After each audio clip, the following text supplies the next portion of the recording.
E eu quero falar hoje sobre algo que tem muito a ver com algo que tem acontecido nos últimos, talvez, 3 semanas aí, né? E aí eu quero introduzir e perguntar aqui, quem que já viu o filme Divertidamente? Levanta a mão aí. O 2.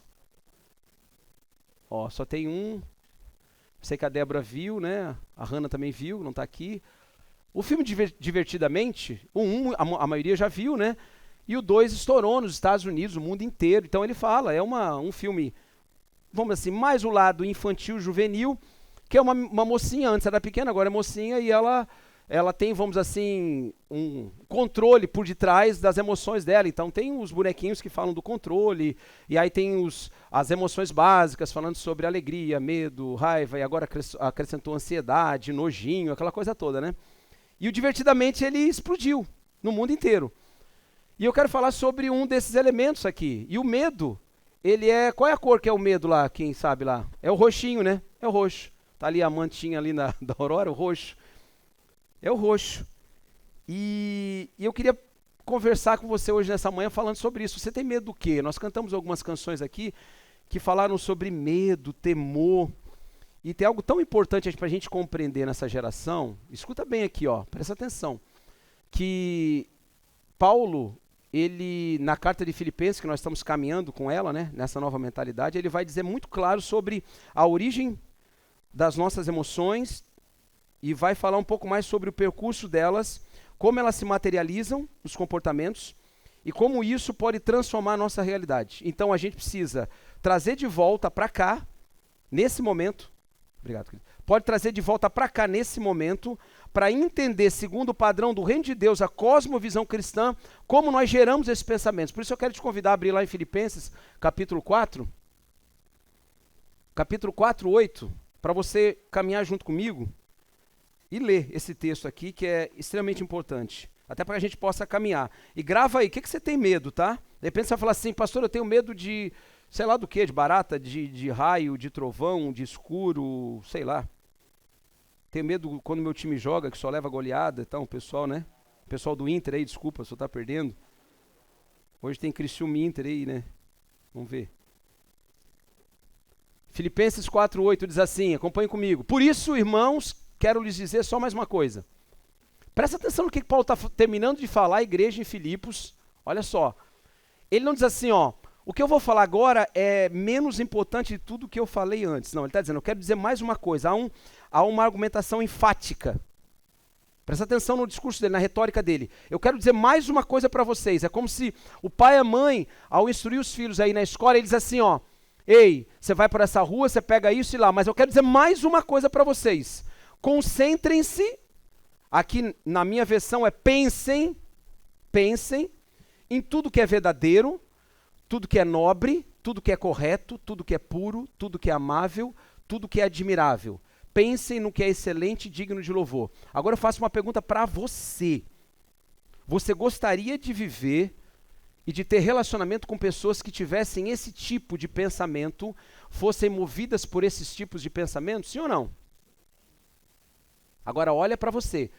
Você gostaria que de você saísse todo louvor, toda nobreza, toda verdade, toda amabilidade, toda excelência, tudo aquilo que é digno de louvor? Também sim, é ou não é? É claro que você gostaria. É óbvio que você gostaria disso. Portanto, nós temos aqui uma equação clara. A nova sociedade a qual Paulo se refere na carta em Filipenses, ele está dizendo que a nossa concentração deve ser o quê? Pensar nas coisas do alto, pensar nas coisas dos céus. Nós precisamos olhar e entender que, a partir do momento que nós começamos a concentrar a nossa vida em tudo que é nobre, amável, correto, puro, admirável, excelente, digno de louvor, é uma mudança na nossa geografia, na nossa atmosfera. E é interessante isso, porque quando a gente olha para essa realidade, muitas pessoas começam a pensar assim, como que eu posso vencer, e aí eu falei do medo, algumas estruturas de medo na minha vida, se eu não consigo vivenciar ou estabelecer na minha vida um novo modo de pensar. O pastor Paul Gelli, ele fala sobre, no livro dele, As 7 Colunas da Sabedoria, e uma das coisas que ele se refere, ele fala sobre princípios e fundamentos. Ele fala de 7 princípios de sabedoria, o Paul Gelli, ele diz que os princípios são raízes, são fundamentos nos quais tudo é construído. Então, quando você olha para a sua vida e você quer ser mais amável, mais nobre, mais excelente, mas você cavoca e não consegue encontrar a raiz dessa nobreza, dessa excelência, dessa verdade, tudo fica oco. É por isso que tem pessoas que lutam consigo mesmas, com o mundo, e elas querem ser melhores, e é verdade, você conhece pessoas assim, eu quero ser melhor, quero ser o melhor pai, uma melhor mãe, melhor funcionário, e aí é como se olhasse no seu depositário e não consegue tirar daquilo ali aquilo que ela precisa para viver. E a pessoa vive assim, de tombo em tombo, cavando a própria cova. Então Paulo está dizendo o seguinte, ele exorta a igreja ao novo modo de pensar. Ele não está dizendo assim, é um convite, ele está dizendo, para acessar o reino dos céus, para acessar a nobreza, a abundância do reino dos céus, eu preciso, de maneira clara e inequívoca, ter um novo meio de pensar, uma nova trilha, onde eu construo a maneira como eu vejo o mundo. Você consegue entender isso, amém? Então isso é importante a gente compreender. E é um desafio ao nosso mundo interior. Por que vai desafiar você? Preste bem atenção. Porque tudo que o evangelho traz para o homem é um elemento de confronto à sua natureza pecadora.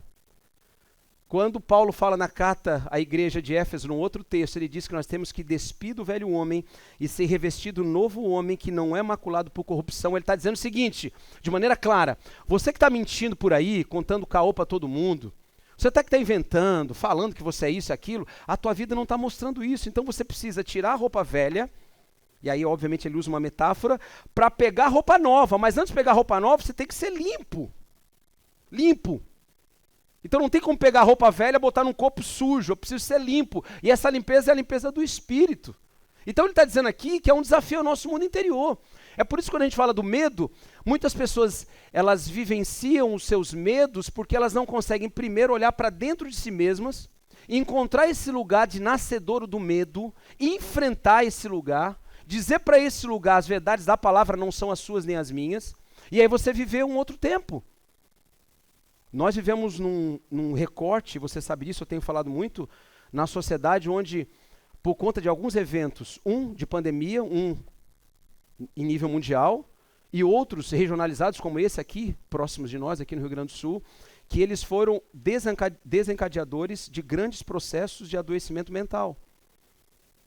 As pessoas entraram em parafuso, literalmente. Elas olham para si mesmas e falam, o que eu vou fazer? Pensa num pai, numa mãe, alguém que perdeu a empresa, perdeu tudo, e ele olha e fala assim, onde que eu encontro solução para esse mundo? Então ele vai buscar, lembra que eu falei, no depositário dele, e aí ele não encontra, porque não tem como. O convite de Paulo é para que a gente pense nas coisas do alto, portanto, é naquilo que Deus tem para nós. E quando nós concentramos nas coisas que nós mesmos criamos, nós encontramos esse fim da estrada, que é assim, é um precipício, não tem continuidade. Então, há um desafio ao nosso mundo interior aqui, você consegue compreender isso? Deus sempre vai olhar para você e falar assim, pera, encontre você com você mesmo. O seu desafio uma hora é enfrentar você. É o homem carnal que concebe coisas que não são nobres, excelentes, amáveis, admiráveis, dignas de louvor, que nós vimos aqui em Filipenses.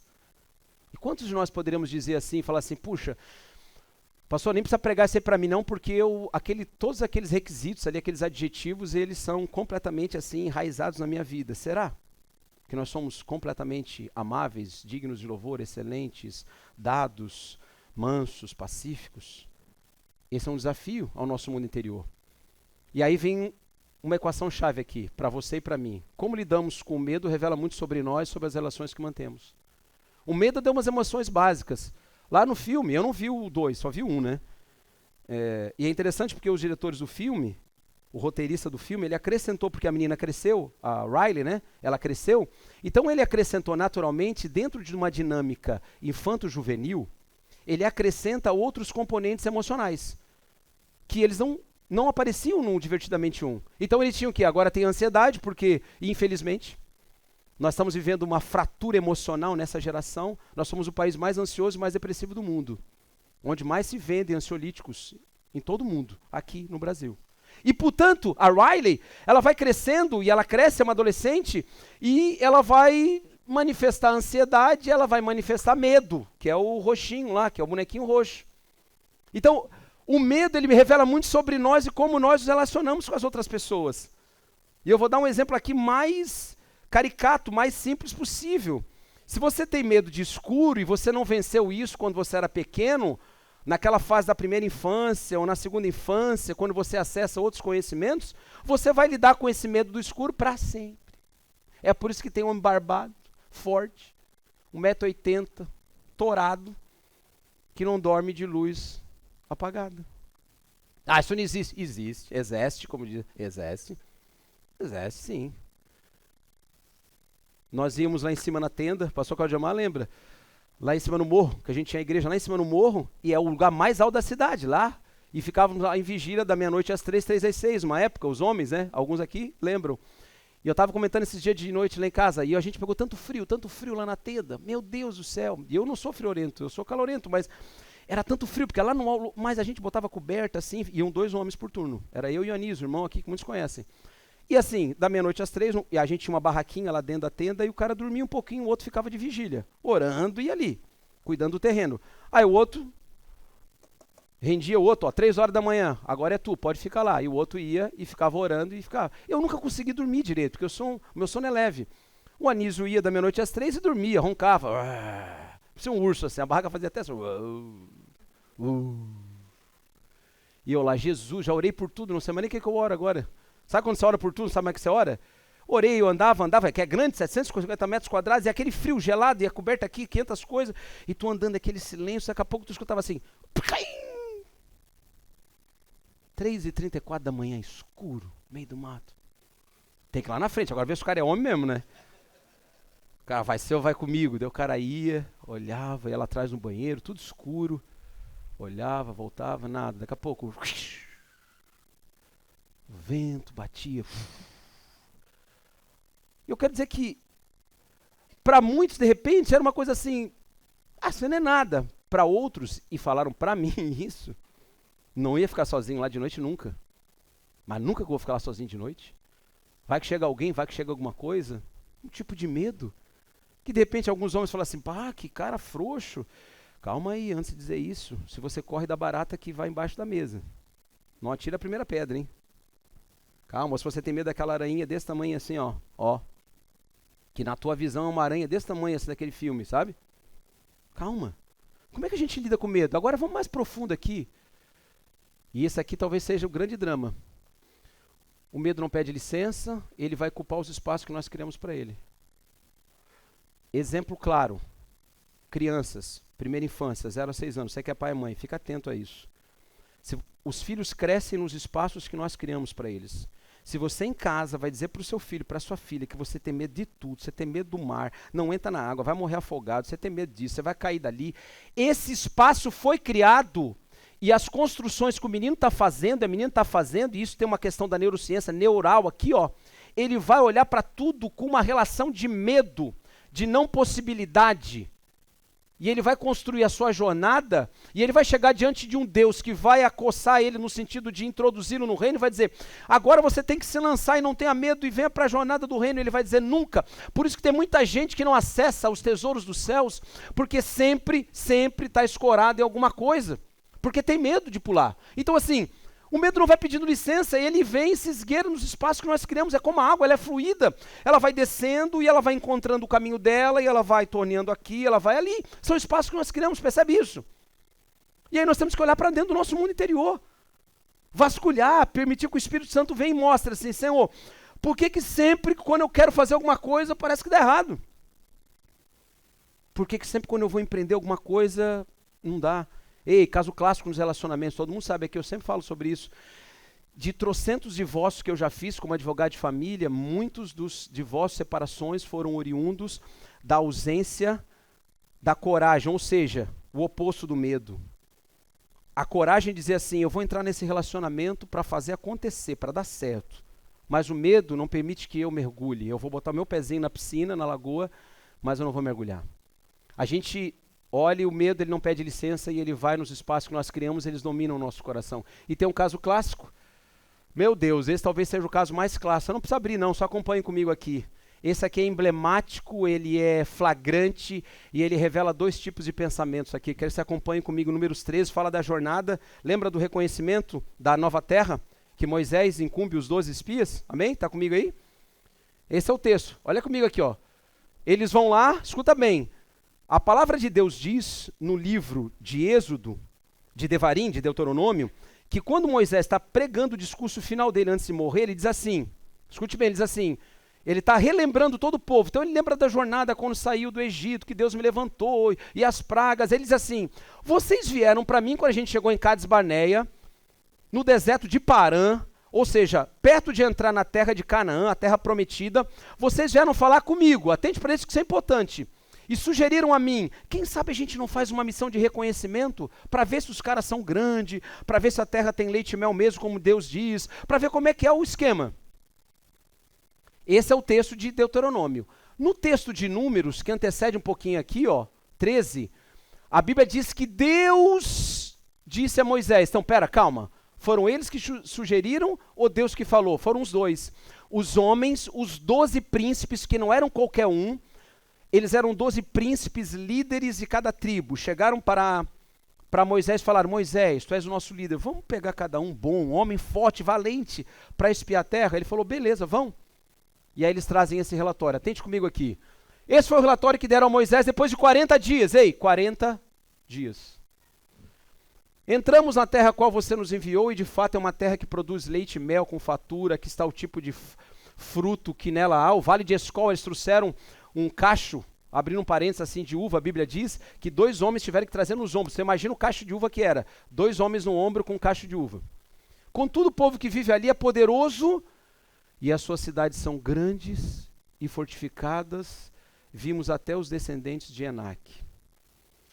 E aí, esses aqui foram o relatório dos 10. Eles começam a falar, e eles começam a introduzir, eles começam a liberar do medo deles, eles começam a liberar da apreensão deles. Ei, 40 dias.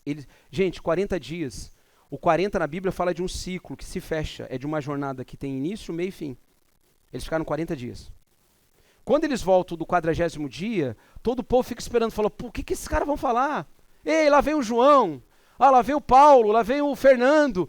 Eu fico imaginando todo mundo falando, pá, o que eles vão dizer? Deve vir com um cacho de uva. Meu Deus, é muito boa a terra. Daí todo mundo, a Bíblia diz que todo mundo espera. É como se fosse um grande discurso, toda a assembleia ao redor, e eles começam, os 10 primeiros. Entramos na terra, vimos, produz leite e mel com fatura.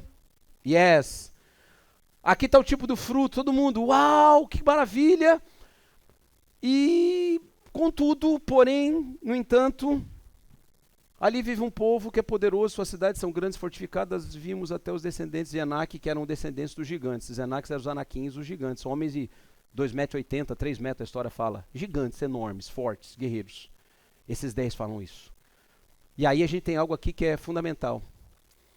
Olha o que ele diz. Os amalequitas vivem no Negueb, os hititas, jebuseus e amorreus vivem na região montanhosa, os cananeus vivem perto do litoral. Eles estão falando aqui, geograficamente, eles tinham clareza, presta atenção nisso. Eu fui lá 40 dias, eu vi todo o cenário. Caleb tentou acalmar o povo que estava diante de Moisés. Agora presta atenção na mudança aqui de figura. Vamos partir agora mesmo para tomar a terra, disse ele, com certeza podemos conquistá-la. Caleb e Josué, os outros 10, trazem um relatório, esse relatório. Na hora que o povo estava se arvorando, Caleb levanta e fala assim, ei, tomamos a terra que o Senhor nos deu por herança, vamos possuir, vamos entrar. Tem um componente aqui que é fundamental e eu quero trazer para vocês aqui, e essa aqui, deixo aqui, Vimos até os gigantes, os descendentes de Enaque, perto deles nos sentimos como gafanhotos, e também era assim que pareceríamos para eles. Presta atenção aqui nessa referência que ela fala muito sobre o medo que nós carregamos e pode ser o que você carrega aí. Às vezes nós olhamos para o outro, para o desafio, e a gente olha assim, eu sou pequeno para esse desafio. A gente olha isso, e é verdade. Um emprego, um trabalho, uma promoção, agora eu sou pai, agora eu sou mãe, agora eu casei, agora eu sou pastor, agora eu sou líder. Puxa, eu sou pequeno diante disso. Essa relação, ela necessariamente não é pesarosa ou equivocada. O problema é a outra relação. Eles não tinham nenhuma autorização para dizer isso, não tinham nenhum fundamento, pelo contrário. Olha o que ele diz, os 10.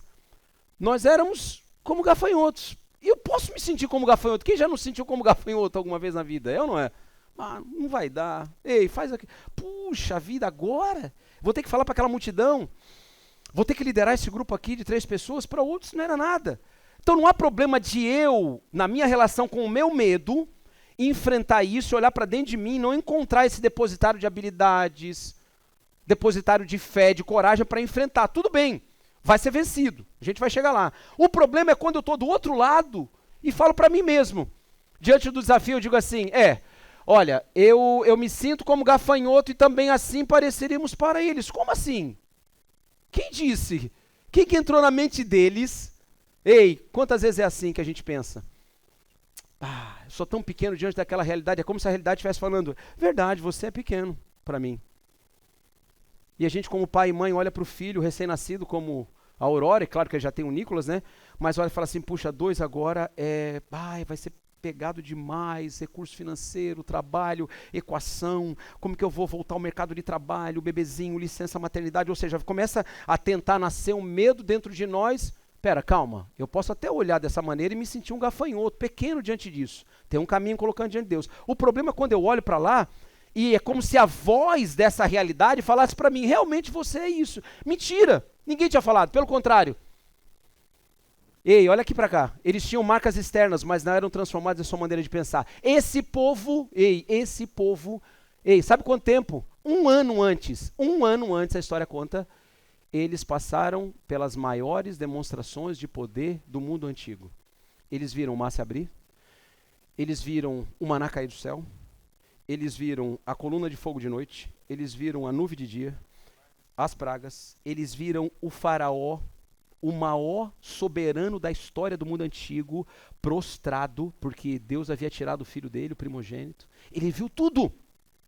Não era um povo assim, que não tinha, mas será que Deus vai fazer? Será que Deus é poderoso para fazer isso? Eles tinham marcas externas. Agora, olha para você, vamos olhar para a nossa realidade, profundamente. Muitas vezes nós temos marcas externas. Nós somos machucados por isso, a gente enfrentou uma separação, a gente enfrentou uma frustração, traíram a cada um de nós, ou nós fraquejamos um trabalho, a gente imaginou, começou, empreendeu, a empresa faliu 3 meses depois, ou 1 ano depois. A gente ficou devendo, vergonha, culpa, isso, aquilo. A gente fica no emaranhado assim. Uma teia, que parece que a gente não consegue sair e encontrar um caminho, é um labirinto. Peraí, mas a maneira de pensar, a maneira de enfrentar, de se relacionar, para aqueles homens, e agora vamos colocar para a nossa realidade, teria que ter sido mudada. É como se houvesse uma neuroplasticidade, os cientistas falam.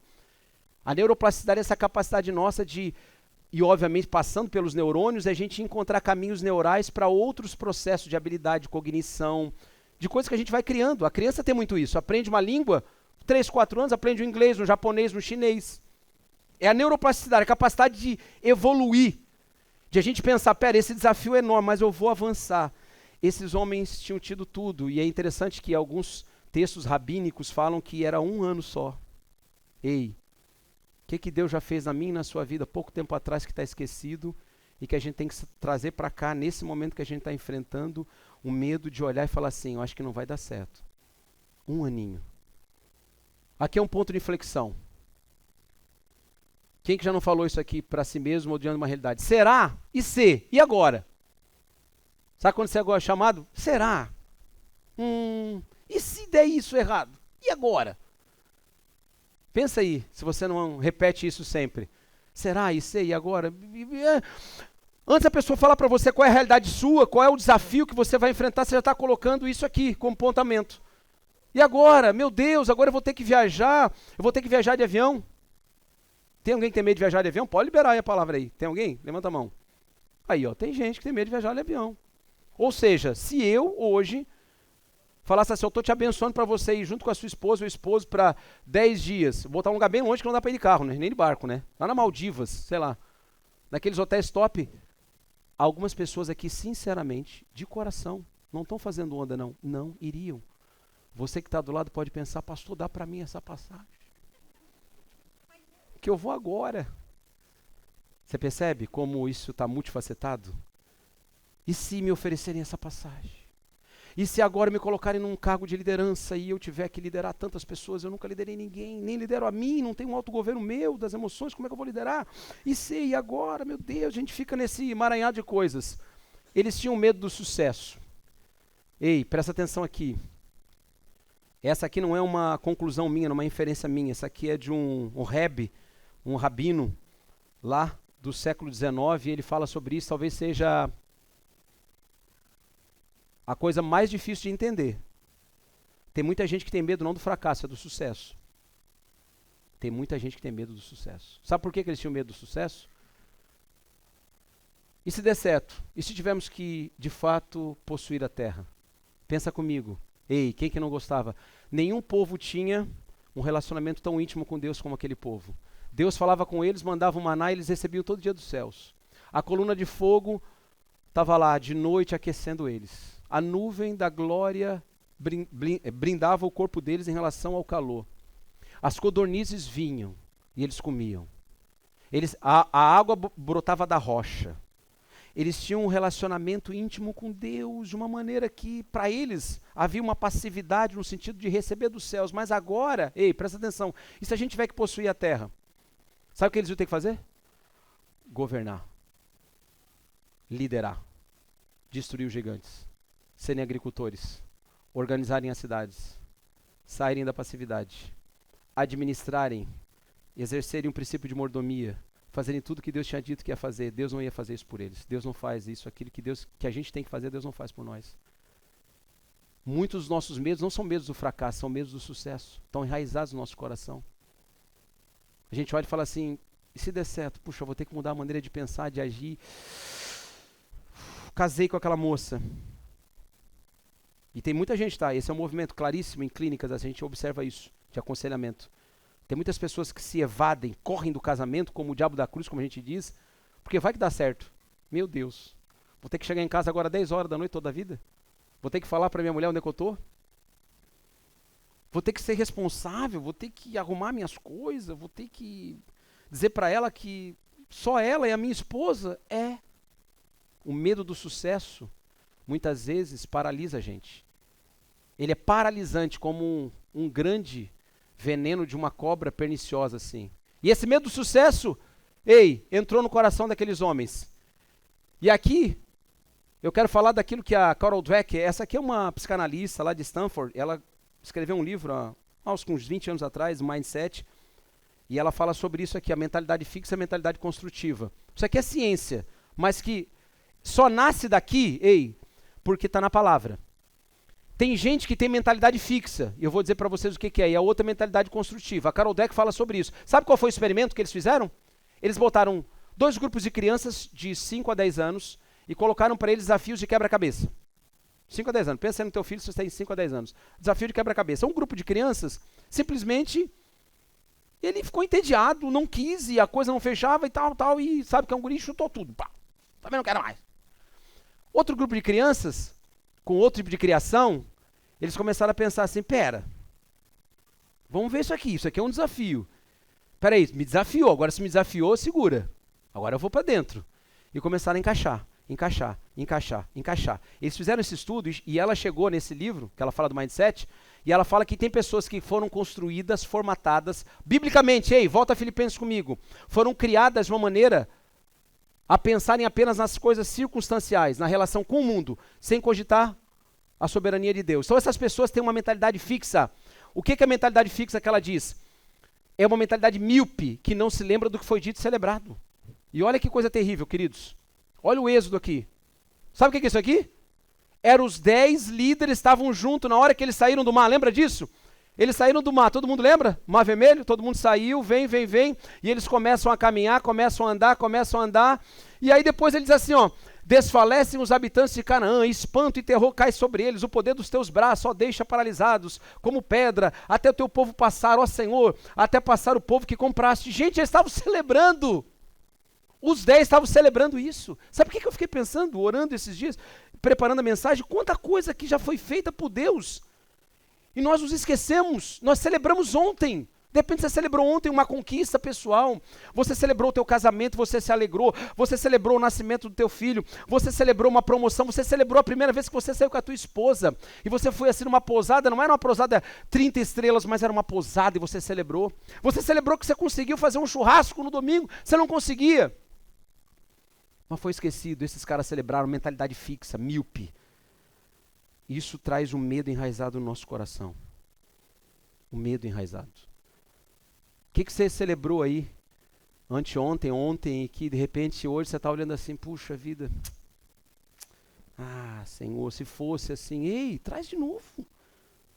Não seja míope nesse sentido espiritualmente. Lembra que Paulo fala, pensa nas coisas do alto, amáveis, dignas de louvor. Esses homens não eram assim.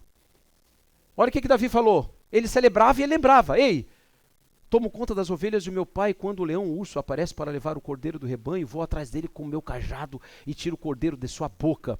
Se o animal me ataca, eu o seguro pela mandíbula e dou golpes nele com o cajado até morrer. Eita!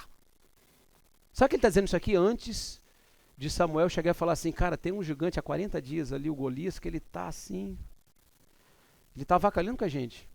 E todo mundo está covardado lá na trincheira. Ele diz assim, ele lembra a mentalidade dele. Não era fixa, é construtiva. Ele lembra do que Deus tinha feito com ele.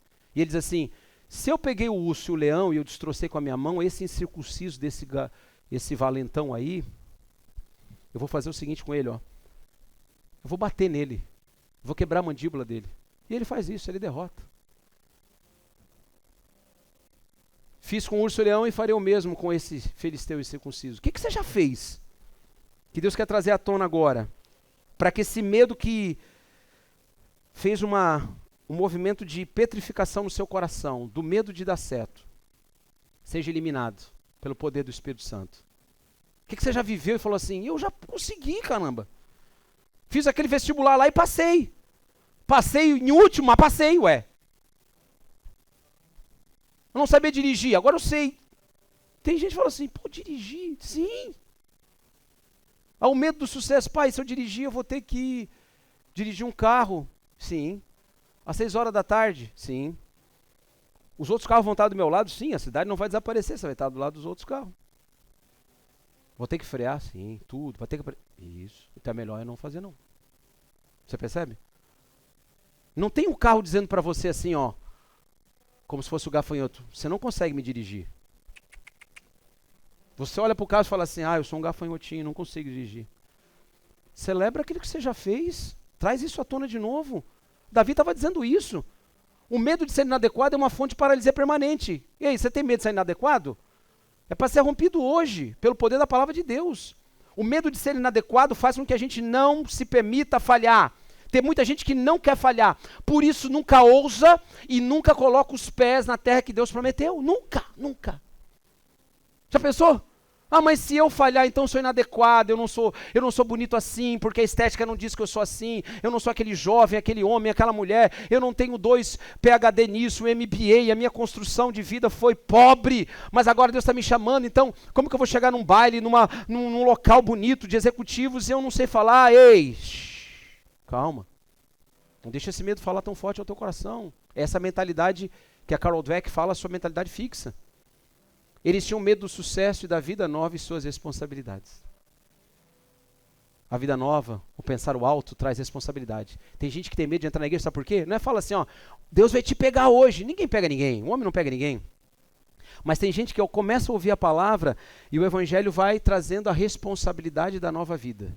Aí a pessoa fala, não quero. Eu quero ser aquele assim, meio que cigano. Chego numa igreja, fico um pouquinho, vou na outra, fico um pouquinho. Na hora que está criando raiz, eu já sacudo aqui e tal, eu vou para outra, opa. Não quero que as pessoas digam assim, irmão, puxa, faz tanto tempo que você não vem na igreja, cara. Aí você vai falar assim, o que você tem a ver com a minha vida, cara? Não quero responsabilidade, reciprocidade, eu não quero isso. A pessoa foge.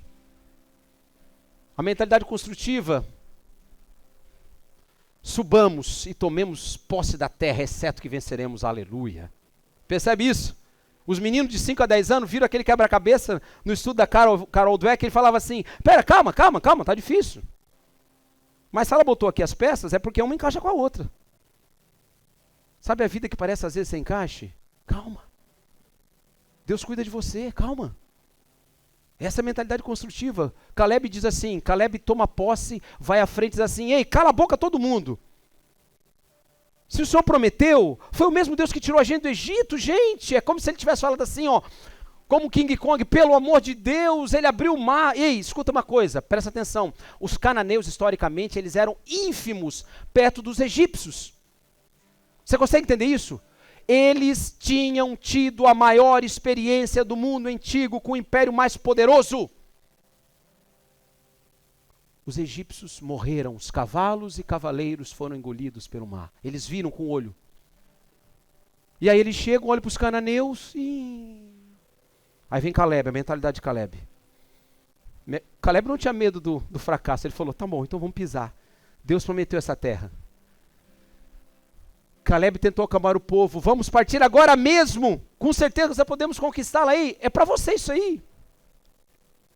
Não é movido por emocionalismos, por palavras motivacionais, não é impulso, é o Espírito Santo.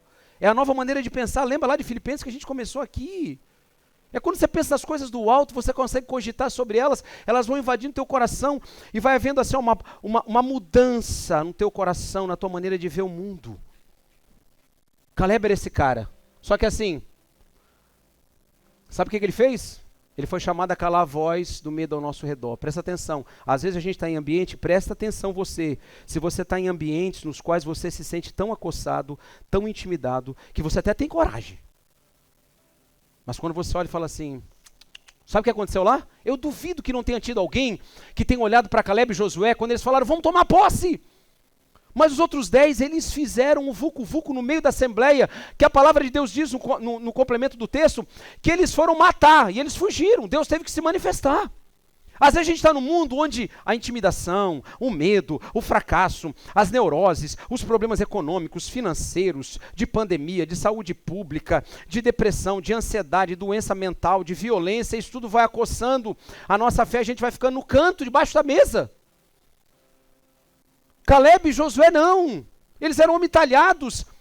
Os relatórios devem ser pautados pelas verdades dos céus. Deus nunca muda e cumpre as suas promessas. Josué e Caleb dizem assim, peraí gente, tem uma coisa aqui que não está encaixando. Olha a mentalidade dele construtiva. Se ele nos trouxe até aqui, ele prometeu que nos daria terra que manda leite e mel. Nós vimos com os nossos olhos, pisamos a terra. Agora vamos fazer um movimento inverso, vamos invadi-la. Deus está chamando você e eu para invadir esse mundo com a glória dele. Ei, não espere que vai ser um governo político, um governo humano. Não vão ser os professores das escolas apenas que vão instruir os nossos filhos, vai ser você, ei. Talvez você tenha medo de fracassar e diga assim, eu não sei ensinar o meu filho, eu não aprendi, ei, rompe com isso hoje. Você foi chamado para dentro da sua casa e instruir seus filhos. Pastor, mas eu não sei fazer uma equação de segundo grau, eu não sei conjugar o verbo no particípio passado, não importa, você vai aprender, amém? Se você não aprender, você cola em alguém. Diz assim, ensina o meu filho. Mas eu nunca mais vou me omitir, vou ter medo das minhas responsabilidades. Caleb foi transformado na dor. Ele era da tribo de Judá. Quem era Judá? Judá foi o irmão mais velho de José. Foi o primeiro que teve a ideia. Ei, escuta a transformação. O primeiro que teve a ideia. Vamos vender esse moleque aí. O que acontece depois? Ele é vendido, passam-se anos. Quando volta lá, e quando o próprio José diz assim, nós vamos pegar alguém aqui de vocês e vai ficar como prisioneiro aqui. O que Judá faz? É o primeiro, ele foi transformado na dor. Olha para dentro de você, tem tantas dores que você já viveu, de repente uma separação, uma traição, um problema financeiro. Você nem viu que existe algo que está nascendo dessa dor. Judá, Caleb era da tribo, e com certeza ele ouviu isso dos seus descendentes, o Judá. Aquele homem que falou que era para vender o irmão, foi o primeiro que disse assim, se tiver que ficar preso, eu fico preso, se tiver que morrer, eu vou morrer, você percebe? Deus começa a mudar o nosso interior, e aquele covarde, medroso, tímido, passa a ser um homem cheio de coragem, de destemor. É transformado na dor. O fraco se torna forte. O reino de Deus tem seus comandos, não temas, confie, entregue-se, anuncie e viva. Jesus fala sobre isso. Quem é o leão da tribo de Judá? Quem é? Jesus. Jesus fala no Sermão do Monte e ele reconfigura a nossa maneira de ver e pensar o mundo. Ele diz, é assim até agora, não mais será assim. Vocês não podem pensar como o mundo pensa. A reconfiguração mental que o Evangelho faz não é circunstancial, de momento. Ela faz assim, é uma cosmovisão que abrange toda a nossa vida. Não é só para eu pensar mecanicamente, automaticamente. Como eu me relaciono com isso? Não. Eu vejo assim. O reino de Deus amplia. E o reino de Deus tem esses comandos. Não temas. Quantas vezes a gente ouve isso, hein? Jesus falando, ei, não temas, ó pequenino rebanho. Ei, não temas. Não temas. Coragem. Eu venci o mundo. Essa é a fé que vence o mundo. Não temas, não temas, não temas, não temas. Ei, pega isso para você. Não temas, não temas. Josué foi transformado em sua identidade. Sabe como era o nome de Josué antes de entrar? Oséias. Oséias é salvação. Sabe como Moisés chama ele? Josué, Deus é a salvação. E aqui eu quero encerrar. Sabe que tem muitas vezes que a gente faz? A gente diz assim, ó.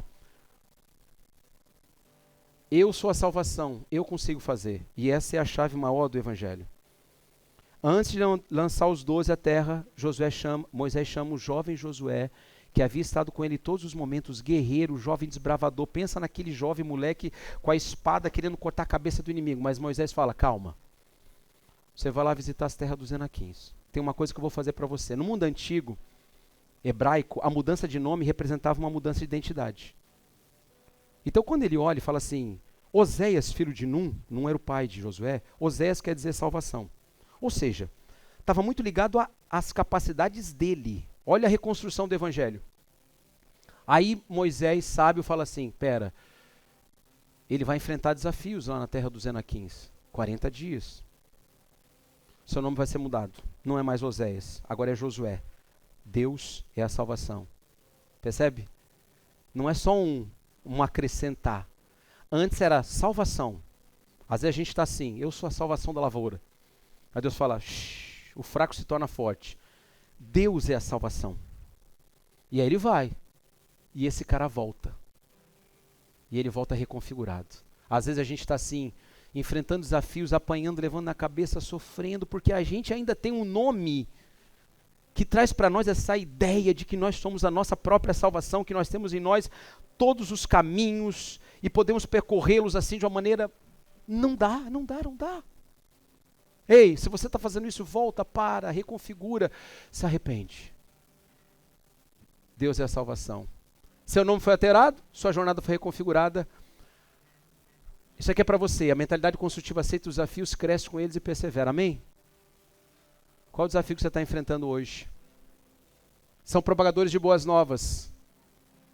A terra da qual fizemos reconhecimento é muito boa. Olha o que eles falaram, Josué e Caleb. Ei, eu quero dizer isso sobre a sua família. A família que você tem é muito boa. Você pode dizer amém? O trabalho que você tem é muito bom. Os dons que você tem são muito bons, excelentes. Não fica olhando do lado, onde você olha e fala assim, caramba, aquele cara fala melhor que eu. Aquela pessoa tem uma habilidade melhor. Ele tem uma roupa melhor. Ele mora num estado melhor, num país melhor, um carro. Não. A terra, o lugar onde Deus botou é muito bom. Essa é uma mentalidade reconfigurada. E olha o que ele termina dizendo. Eles se alimentam das verdades das promessas. Olha isso. Não tem que um os proteja. O Senhor está conosco. Não tenham medo dele. Não se rebelem contra o Senhor. Eles não têm medo de errar, porque Josué diz assim, eles serão o nosso pão. Nós vamos comer eles. E aí não tenho como deixar de mencionar aquilo que Jesus fala em João 6. Eu sou o pão da vida. Aquele que se alimenta de mim nunca terá fome. Jesus é o pão da vida. Quando a gente come de Jesus, a gente começa a reconfigurar a nossa maneira de ver o mundo. Se tiver que errar, erramos.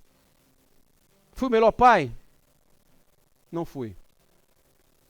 Tem uma filha que é casada, a Larissa está aqui, tem mais duas aqui, a Débora e a Hannah, mas talvez não tenha tido, não tenha sido, como outros também tenham pensado, não fui o melhor pai, não fui o melhor patrão, não fui o melhor funcionário, mas eu fui alguém que procurou transformar as realidades.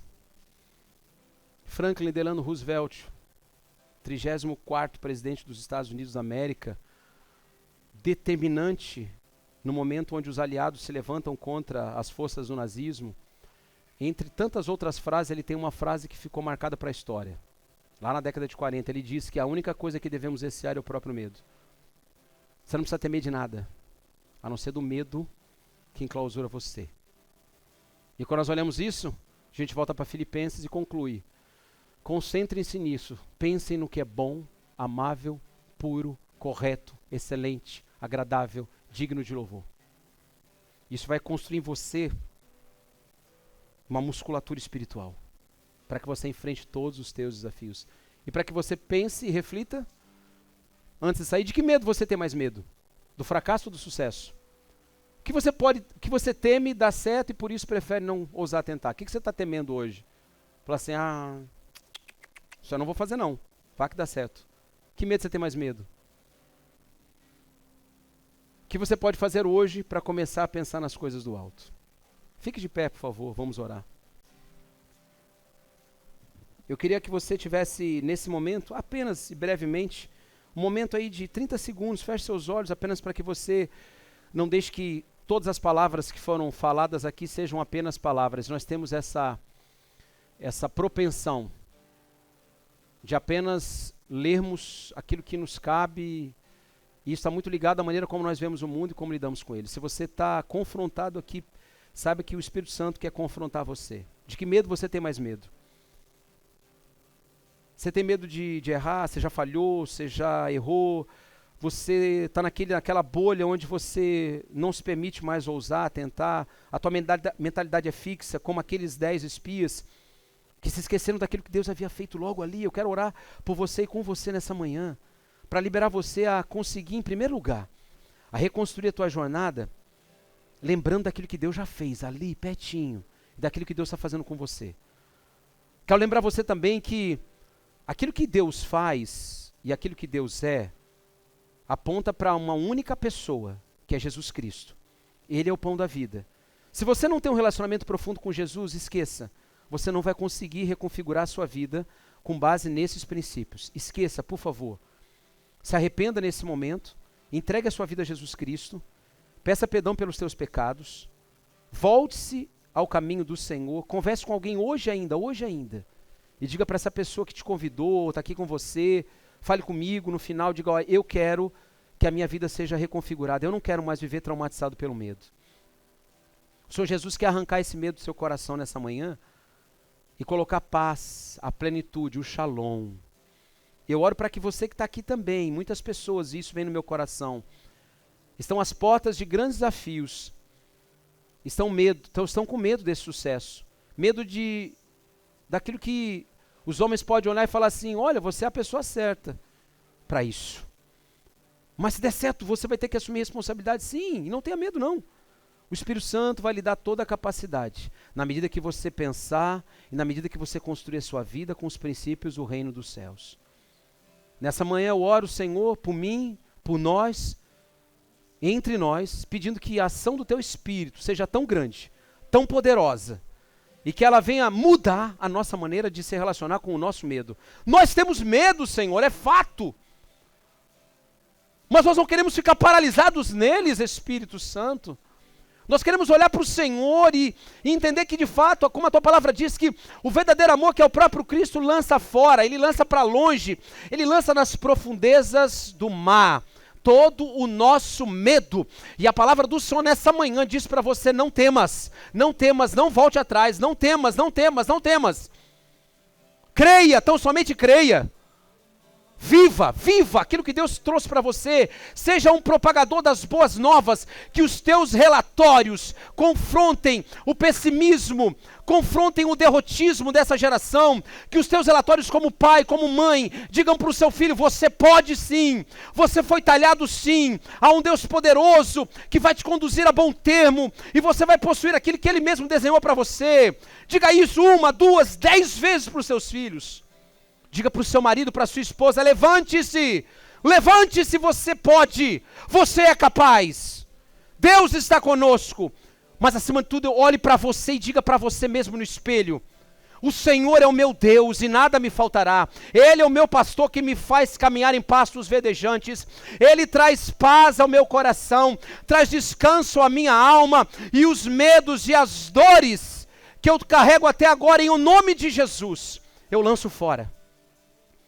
E recebo dessa paz, desse shalom. E eu oro para que o teu coração amedrontado nessa manhã, receba do Espírito de Deus toda a paz. Que o teu percurso e a tua jornada a partir de então, seja o percurso daquele que cogita e pensa nas coisas do alto. Concentre-se nelas, e a tua vida será completamente reconfigurada. Em o nome do Senhor Jesus.